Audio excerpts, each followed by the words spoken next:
The human mind is not a machine. It does not operate according to fixed rules. It's not a mere calculator of probabilities. It dreams, it hopes, it suffers, and it loves. No algorithm can feel longing, no neural network can wonder why it exists. This is what makes us irreplaceable. So, AI is becoming pretty scary lately. I've seen ChatGPT 2 years ago, and I never thought it would be able to create such videos as it already does today. And I thought that by pursuing an engineering degree, I wouldn't be able to find too many jobs due to AI. However, today I'm making this video because I thought about it and I discovered that there is such a big difference between us and AI. It's true that AI can do a lot of things better than us, such as calculating, such as making things faster, more efficiently. However, there is such a big difference, a really big component that make us better than AI. And you know what it is? It's consciousness. And what is consciousness, first of all? Consciousness is being able to know.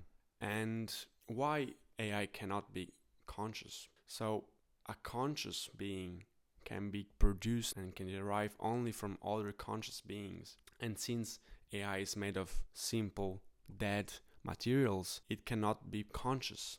On contrary, we are made of cells. We derive from other cells that are already conscious, and every our cells is conscious and collaborates with other cells. But why consciousness is that important? So consciousness, it's what permits creativity to be done.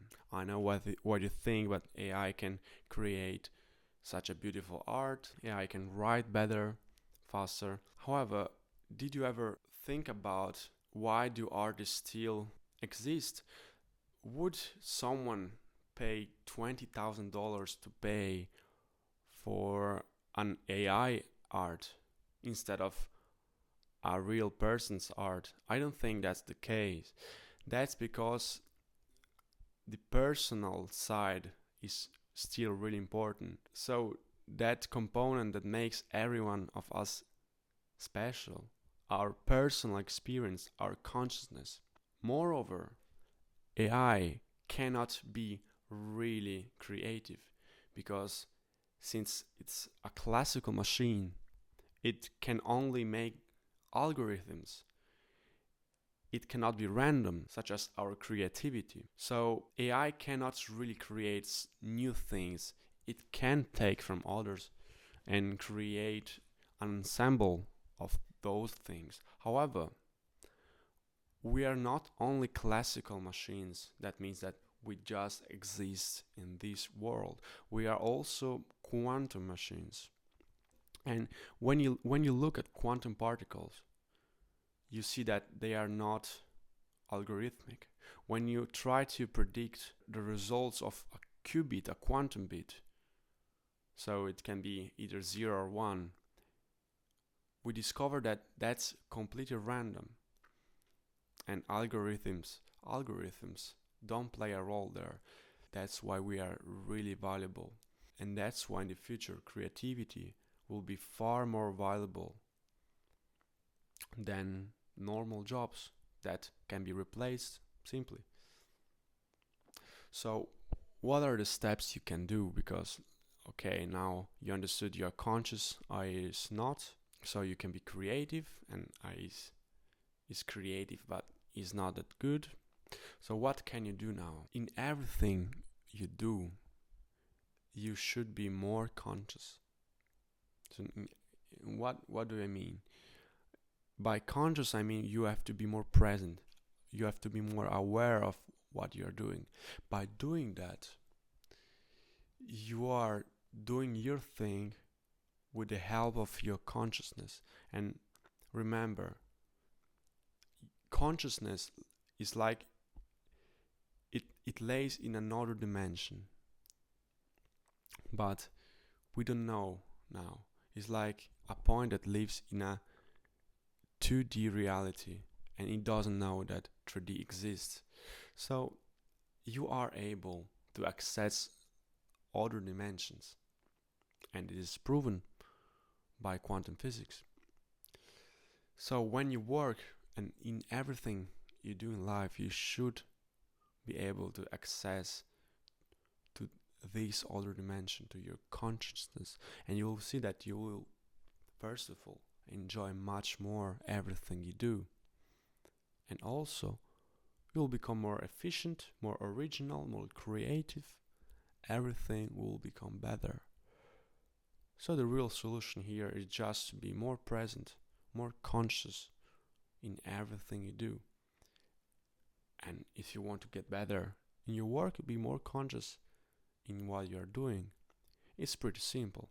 And by doing that, you will never be replaced by a machine, by a classical machine, because you're not algorithmic, you are unique. And quantum states are not replaceable. So, what are some strategies to be present, conscious while you're working? As I said before, what you can do is to be aware of everything you do. Let's say you are playing a sport. Instead of thinking, oh, what can happen if I lose, you just have to get in a sort of flow state. You most probably have already heard of that thing, the flow state. When you're in a flow state, you don't think about the past or about the future. You just are.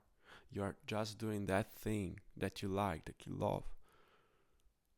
So the goal when you work in everything you do, when you wash your dishes, when you're walking someone, when you're waiting the bus, the goal is to be as much present as possible.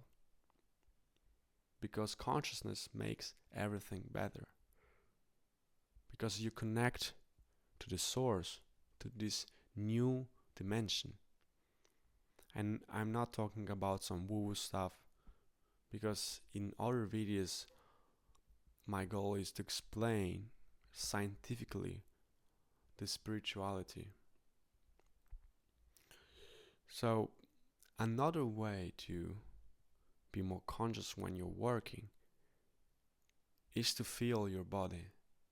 Try to do that now.